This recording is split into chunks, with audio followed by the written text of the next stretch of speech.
Sweeping aerial views present the U.S. Capitol building gleaming in the sunlight against the Washington, D.C. skyline. The camera focuses on the iconic white dome, showcasing its tiered columns and intricate design. Perched at the very top is the bronze Statue of Freedom, a female figure wearing a helmet and holding a sheathed sword. Below, the sprawling complex includes the Senate and House wings, emphasizing the scale of the seat of Congress. Welcome to the U.S. Capitol. Until you can visit us in person, we're going to share with you some of our favorite aspects of a Capitol tour. Since 1800, Congress has met here in Washington, D.C. to represent the people and make laws. Both the U.S. House of Representatives and the U.S. Senate share the building. The House is on the south side of the building, or the left from this vantage point, and the Senate is on the north side of the building, or the right from this angle, with the rotunda in the middle under the Capitol dome. Notice the statue on the top of the Capitol? Her name is Freedom, and we're going to see a model of her up close in the Capitol Visitor Center. Come on, let's go inside. The camera descends to the ground-level entrance of the Capitol Visitor Center. Inside, Emancipation Hall opens up as a vast space, with light sandstone walls and polished floors, bustling with tour groups. The camera tracks past bronze statues, honoring historic figures such as Frederick Douglass, Sojourner Truth, and Sacagawea. Large skylights illuminate the hall, highlighting the modern architecture that welcomes visitors. When you visit the Capitol, you enter through the Capitol Visitor Center. People from the U.S. and around the world not only come here for tours, but also for conferences and meetings with members of Congress on important issues.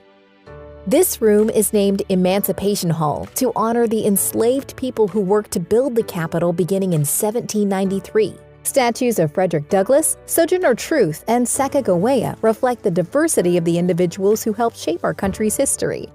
Centered in Emancipation Hall stands the colossal white plaster model used to cast the Statue of Freedom atop the dome.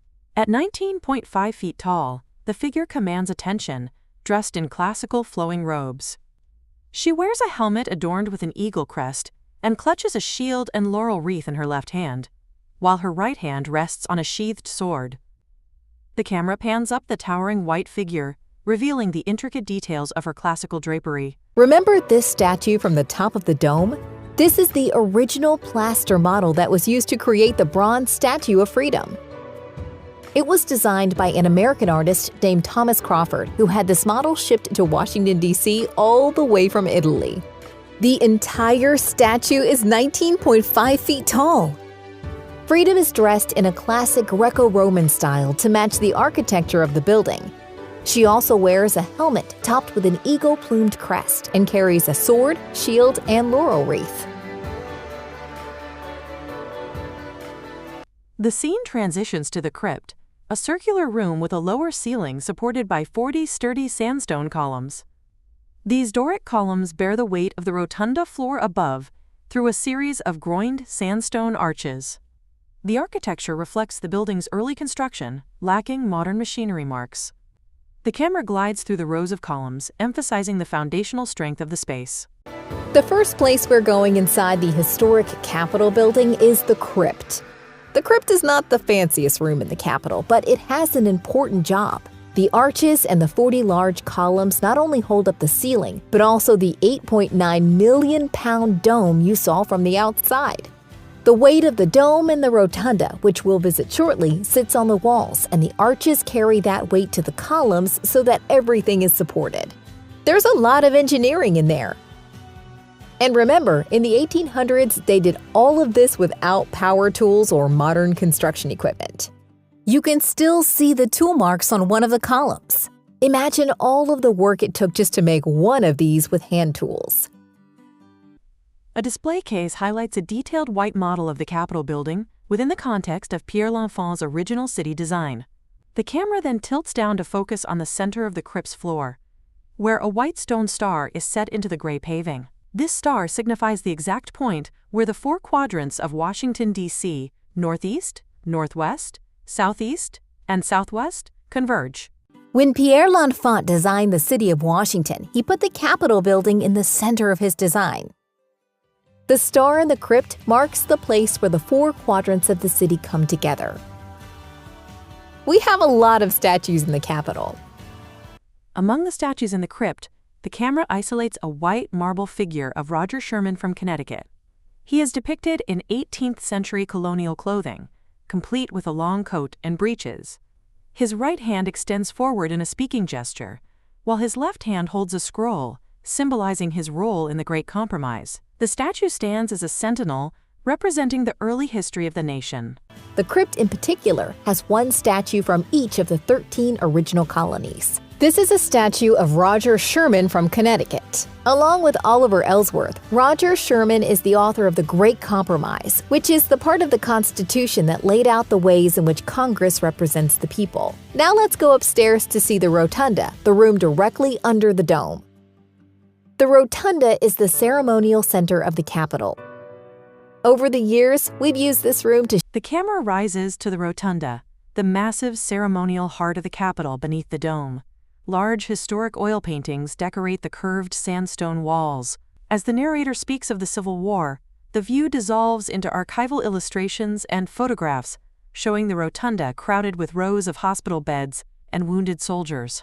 These sepia-toned images contrast with the current grandeur of the empty, echoing hall. Share our history, unveil new art, honor those who've made significant contributions, and to say goodbye to national leaders and citizens who have served our country. During the Civil War, we even used this room as a hospital for wounded soldiers. The room is decorated with art. The perspective shifts directly upward, zooming into the Apotheosis of Washington fresco painted on the canopy of the dome. In the center, George Washington sits majestically in purple robes, ascending to the heavens. He is encircled by 13 female figures and flanked by Liberty and Victory. Surrounding the central group are 6 scenes featuring Roman gods like Mercury and Ceres, symbolizing American progress in science, commerce, and agriculture. Above us, in the eye of the Rotunda, is the Apotheosis of Washington. It is a fresco, which means that it was painted onto the ceiling over wet plaster. The entire painting is huge, 4,664 square feet. The artist, Constantino Brumidi, had to climb 180 feet up inside the dome to paint it. The word apotheosis means that you've reached the highest height, and in the middle of the painting is George Washington surrounded by women, 13 of which represent the 13 original colonies. Also in the painting are scenes representing 6 different themes: war, science, marine, commerce, mechanics, and agriculture, symbolized by Roman gods and goddesses. Returning to eye level, the camera pans slowly across the massive historical paintings installed in the Rotunda's wall niches. Particular attention is given to John Trumbull's Declaration of Independence, showing the Founding Fathers gathered around a table. Above these paintings, a grisaille fresco frieze mimics the appearance of relief sculpture, encircling the entire room with scenes from American history. Much of the artwork in the Capitol reflects the history of the country. Some of these may even be familiar to you. This painting by John Trumbull is the presentation of the Declaration of Independence, which appears in a lot of textbooks and even on the back of the $2 bill. Each piece of art tells a story: the American Revolution, the Civil War, stories of peace, stories of struggle, stories of America. Through the tall, arched windows of the Capitol, the camera captures a vibrant view of the National Mall stretching towards the Washington Monument. The shot tracks movement away from the Rotunda, traveling down a marble corridor. The view opens up as the camera enters National Statuary Hall, characterized by its semicircular shape and rich red draperies. But while we're touring the Capitol, the work of Congress is going on around us. We may be talking about the past, but the future of our country is being decided here today. Let's walk next door.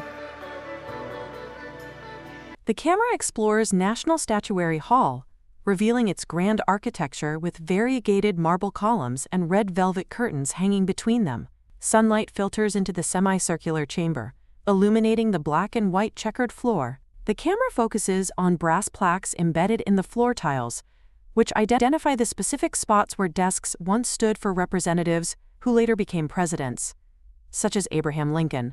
This is Statuary Hall. Before it was a room filled with statues, it functioned as the House of Representatives chamber. From 1807 to 1857, this was one of the rooms where Congress made laws. As the country grew in size, Congress added members to the House and the Senate to represent the new states and the greater population of the country. The Capitol building had to grow as well, and today, the House of Representatives works in a larger chamber down the hall. Today, we recognize some of the people who were members of the House in this room by marking their old desk locations. 8 of them, including Abraham Lincoln and John Quincy Adams, became presidents of the United States. We've marked their desk locations with plaques on the floor. As the camera pans around the perimeter of the hall, it passes a diverse collection of statues standing on pedestals. The focus lingers on a bronze statue of Henry Clay from Kentucky. He is depicted in a relaxed, conversational stance, leaning his left arm on a small pillar draped with a cloth, while his right hand rests on his hip, embodying the casual confidence of the great compromiser. Congress turned the old Hall of the House into National Statuary Hall in 1864. Statues are chosen by the state legislatures. Each state can send statues of 2 people from its history. Some of the state statues that are in this room today depict people who were members of the House when this room was the House chamber. For example, Kentucky sent a statue of Henry Clay, who was the youngest Speaker of the House. But states haven't just sent statues of members of Congress. A bronze statue of Chief Standing Bear from Nebraska is highlighted. The figure stands dignified in traditional Ponca attire, wearing a necklace of bear claws and a feather in his hair. His right hand is outstretched, palm open, capturing the moment of his famous courtroom argument where he declared, "I am a man." One of the newer statues in the collection is Chief Standing Bear from Nebraska. He was a leader of the Ponca tribe. When his people were forced to move to Oklahoma to a reservation, he argued successfully for the rights of his people. The camera pans up a bronze statue of Thomas Edison from Ohio, who holds a light bulb aloft in his right hand while looking down at it intensely. The scene cuts to a bronze statue of Rosa Parks, commissioned by Congress. She is depicted seated quietly on a bus bench, wearing a coat and a small hat, her hands clasped in her lap, exuding a powerful sense of quiet resolve. Here's a statue of the inventor Thomas Edison. The state of Ohio sent this one. There is also a statue that is not a state statue, but is a gift from Congress to all of us. And that is the one of the iconic civil rights leader Rosa Parks, a woman who risked her life in the fight against segregation. Returning to the modern spaces of the visitor center, the camera shows a bronze statue of Jeanette Rankin from Montana, the first woman in Congress, clutching a newspaper. The view transitions to a sturdy marble statue of Pope from New Mexico. He is carved in traditional Pueblo attire, holding a knotted cord which signaled the start of the Pueblo Revolt. When this room became Statuary Hall, they thought that all of the state statues would be placed here, but that was before we had 50 states. Statues started arriving in the Capitol in 1870, but in the 1930s, the collection outgrew Statuary Hall, and for both aesthetic and structural reasons, Congress authorized the display of statues throughout the building. Here are a few of the statues you can find in Emancipation Hall, where we started our tour. This is Montana's statue of Jeanette Rankin, the first woman elected to the House of Representatives. New Mexico sent this statue of Pope, one of the leaders of the Pueblo Indians in the 1600s. A touching bronze statue from Alabama depicts Helen Keller as a young girl standing beside a water pump. She is shown with one hand placed under the spout to feel the water, while her other hand touches the pump handle. Her expression is one of sudden realization, capturing the specific moment of her breakthrough in understanding language. Alabama sent the statue of Helen Keller. Miss Keller, as an adult, advocated for the rights of people with disabilities. She was both deaf and blind. In this statue of her as a girl, the artist captured the moment when she learned how to communicate the word for water. The video concludes with a montage of iconic imagery, including a dizzying look up into the dome and a tour guide in a distinctive red coat warmly shaking hands with a guest. An exterior shot captures a vibrant sunset, casting an orange glow behind the silhouette of the Capitol dome. Finally, the screen fades to black, displaying the white logo of the architect of the Capitol. The Capitol is unlike any other place you will visit. It's the center of American government, but it's also a witness to history and a symbol of democracy. A place where we tell the stories of what it means to be a citizen of the United States, in the building where the people are represented by Congress. We're happy that you took the time to come on a brief tour with us, and we hope that you have been as inspired by what you've seen as we are every day. When you're able to visit, we'll be here to welcome you to the United States Capitol.